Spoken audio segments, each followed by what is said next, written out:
Saya mau tanya pada Anda, Nabi Muhammad itu rumahnya luas atau sempit? Pernah lihat? Itu masalahnya. Kamar Nabi dengan Sayyidah Khadijah ketika berumah tangga, para akhwat, luas atau sempit? Makanannya banyak atau sedikit? Tahu dari mana? Oke, sekarang mari kita lihat. Buka hadis riwayat Al-Bukhari, nomor hadis 2008 sampai 2010, paling kanan sebelah bawah di kitabnya. Riwayatnya dari Sayyidah Aisyah. Secara singkat, beliau kemudian menyaksikan Nabi tahajud. Ketika Sayyidah Aisyah bergeser tangannya, itu menyentuh kaki Nabi. Ada seorang suami sholat di kamarnya, istrinya berbaring di sampingnya. Ketika istrinya bergeser, menggeserkan tangannya, tangannya terkena kaki suaminya. Pertanyaan saya, kalau ada seorang istri tidur di satu tempat, kemudian tangannya bergeser, terkena kaki suami yang sedang sholat, tidurnya di kasur atau di lantai? Pasti di bawah.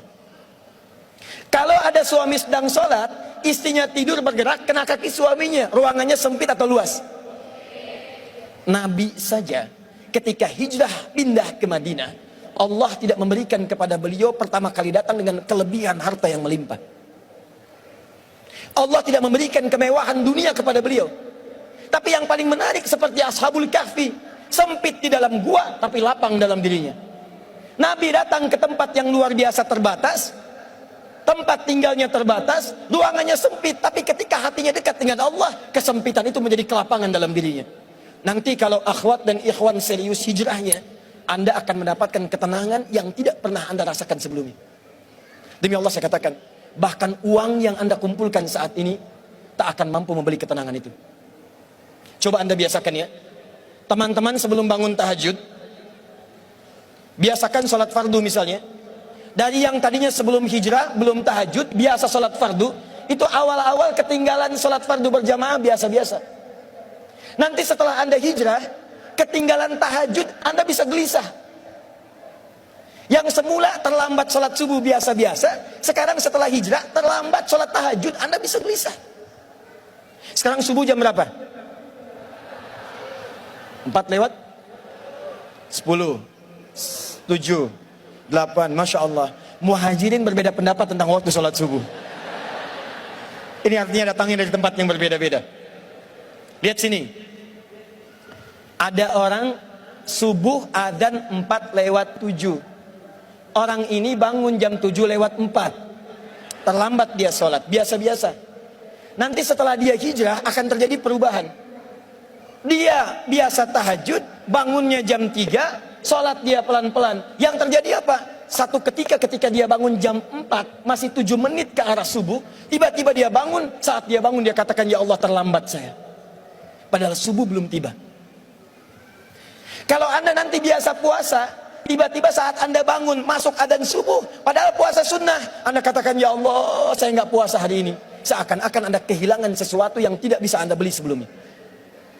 Kalau Anda kehilangan satu ta'lim, padahal biasanya senang kumpul-kumpul dulunya, sekarang kehilangan satu ta'lim, Anda akan katakan, ya Allah kenapa saya nggak ikut ta'lim yang ini?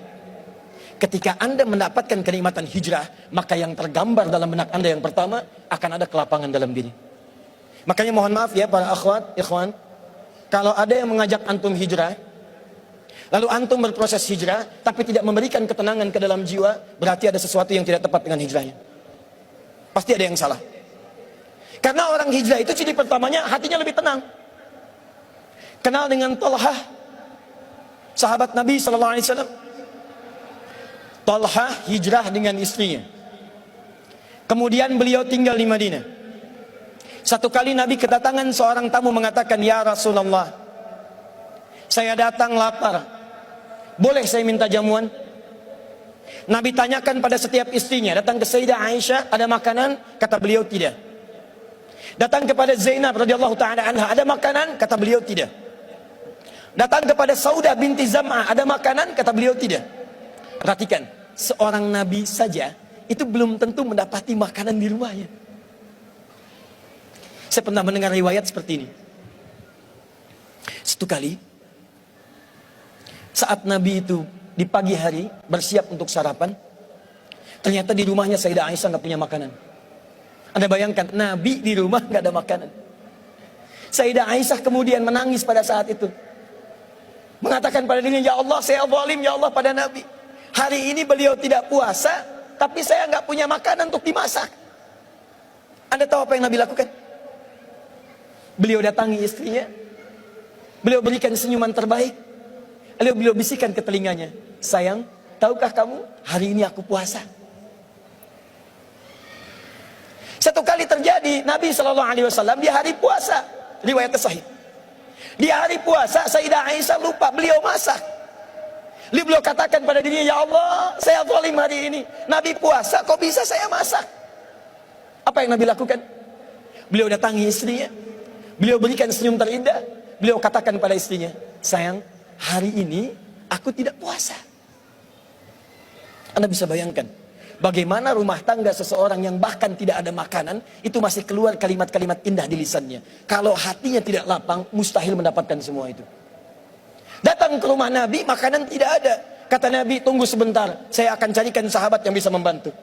Ditanyakan oleh Nabi, siapa yang bisa menjamu tamu ini? Mengacungkan tangan seorang bernama Talha. Kata beliau, ya Rasulullah, saya yang menjamu.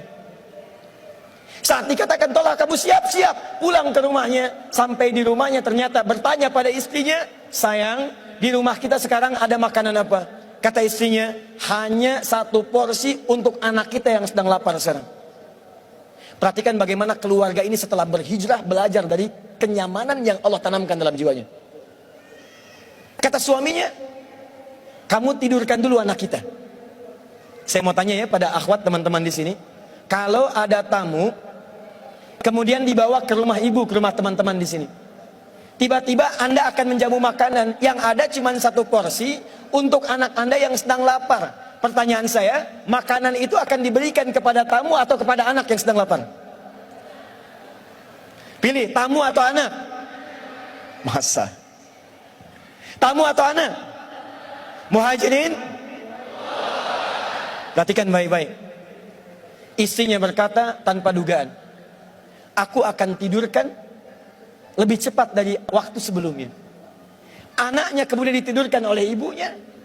Kemudian suaminya mengambil penyiapan makanan, dibawa ke ruang makan, dijamu tamunya. Kata Talha, silahkan engkau makan. Kata tamunya, saya tidak akan makan sebelum Anda makan dengan saya.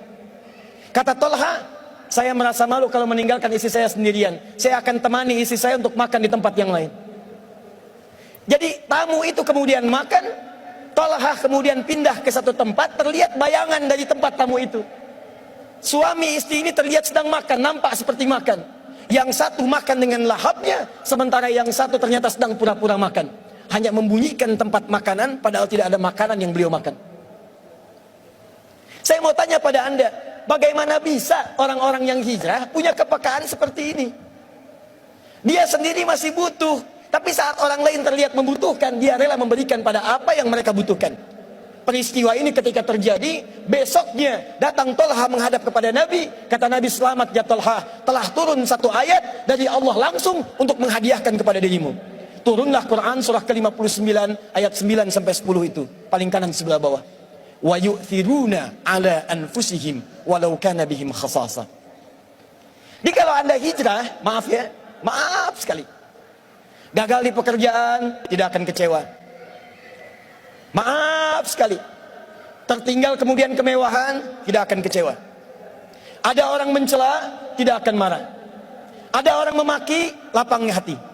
Jadi kalau Anda benar-benar berhijrah, seakan-akan ada ketenangan yang tak terlukiskan sebelumnya. Sekarang saya tanya pada Anda, dari 3 hari Anda mengikuti acara ini, berapa ketenangan yang sudah Anda dapatkan dalam jiwa Anda?